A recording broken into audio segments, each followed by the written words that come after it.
Hey guys, another video here. I've been recording quite a while actually, and I kind of want to do just a little something, just kind of, I don't know really, just coming from where I am off the back of my last video as well, speaking about like how well things are going. Like I wouldn't have got here without this channel and without being so accountable and all these guys as well. But I notice little things aren't going the way they should be as well in my life, and I kind of just want to talk a little bit about. I don't know. It's a really hard subject to come across, but like trauma. And I don't know, people always associate trauma usually with like physical trauma, like being beaten or abused or shit like that as well, and that is awful. And if you've gone through that, I'm sorry, and I hope you heal. But I think for me personally, I went through. I mean, I was hit as a kid, like was raised in an Asian household, but I don't remember anything too severe. But I do remember a lot of emotional trauma, and I guess basically what I'm trying to say with this video is I don't know. It's trying to realize that you have trauma is healthy in a way, because what started for me really helped me realize that I had trauma was reading the brilliant book How to Do the Work by Dr. Nicole Pera, and that really helped me recognize that I had kind of like traumatic patterns in my childhood, and especially spending some time with my grandparents as well, and everything around that. The way I was raised, it was a little bit chaotic and wasn't exactly stable. But recognizing that you have trauma is in part just recognizing that there are things that you think about or things that you go back on and you just remember them either differently or just the memories themselves can be painful to go over. People inherently try and suppress memories. People don't want to face the past, and people don't want to see or remember the ugliness things kind of went in with. I find that a lot now.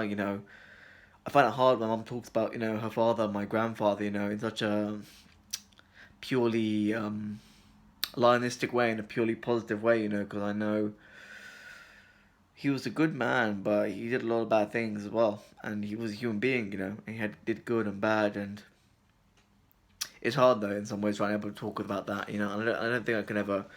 The thing is, you can't really ever talk to your parents about the trauma they may have done to you because they can't understand it because they're so enmeshed in it as well, really. So it wouldn't really work in that regard. It's just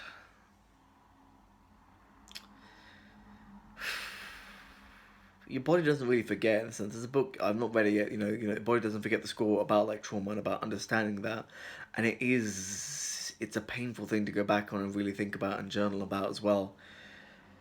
But just recognizing that things weren't great in your childhood is a healthy thing to do, and being able to parent yourself nowadays is kind of a gift I can give back to myself. One of the methods I've used, very least, a friend recommended, is like trying to be your own parent. So if you see yourself like mentally, I don't know, kind of throwing a mental tantrum or getting upset or irate, kind of almost, I guess, dividing your brain or the way you talk to yourself into halves. Say I'm upset about something at work, or I'm just frustrated, or I'm angry with someone, and I find myself like getting like kind of annoyed or irate, or just kind of like wanting to throw a tantrum. Essentially, I almost step back and I say, okay, it's totally legitimate. You can feel like this.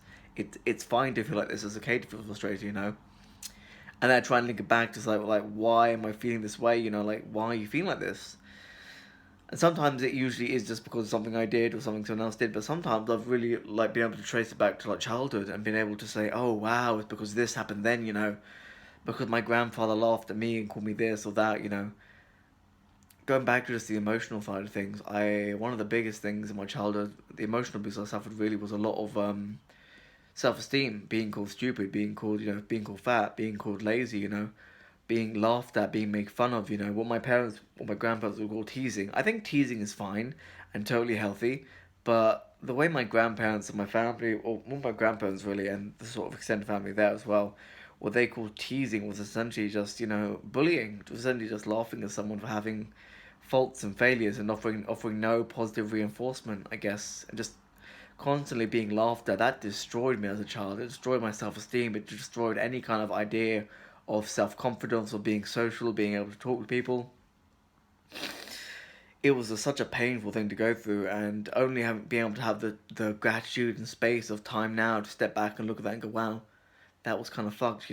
But and to heal from that being able to recognize it was kind of fucked. Being able to recognize it wasn't really healthy and it wasn't really a good way to be. It wasn't a good way to exist or a good way to raise children. And it's in no way that I'd raise my own children if I choose to have them or if I choose to adopt or whatever, you know? It's sometimes hard though because I've been really focused on the good stuff right now, and I'm having to realize that because I've been so focused on the good things, the dating and all the kind of stuff, you know, in my life, the YouTube, that kind of stuff. I'm realizing that I've got to like turn back now to what is the philosophy? The stick or twist. You know, first one says, you know, you either stick with the card or you twist. You know, like you're in now with the grind, and now I'm enjoying the twist. You know, I'm enjoying the good things, the fruits of my labor. You know, I went on a date last week. You know, I'm doing more things. I'm being more social. I'm being more connected with people. But now I've got to go back to sticking. Now I've got to go back to journaling. I mean, I've been journaling regularly. Now I've got to go back to like reading books on psychology, understanding myself. Like I've been reading books on like leadership and business, and I just finished the 48 Laws of Power and Extreme Ownership. Now I think I need to go back to like psychology and back to my mental health actually, and I need to go back to like there because I've been trying to dance around that area of that subject really about the trauma and the mental health, and I've really not been addressing it. And I think that's healthy at periods. Like some periods you just need away from all that stuff, like you just need time to like be yourself and work and create in other aspects. But I do think like regularly, maybe like every few years or so, I need to come back to like mental health and healing with that as well. Because yeah, mental health is the foundation of everything, man. It's the foundation of all my success. It's the foundation of all your success. So being able to come back to that and recognize that I have trauma and I have these issues that I can deal with today in a sensitive and kind of loving manner, it is good. Anyways, that's all I want to share with you guys today. But yeah, take care. Remember, choose purpose over pleasure.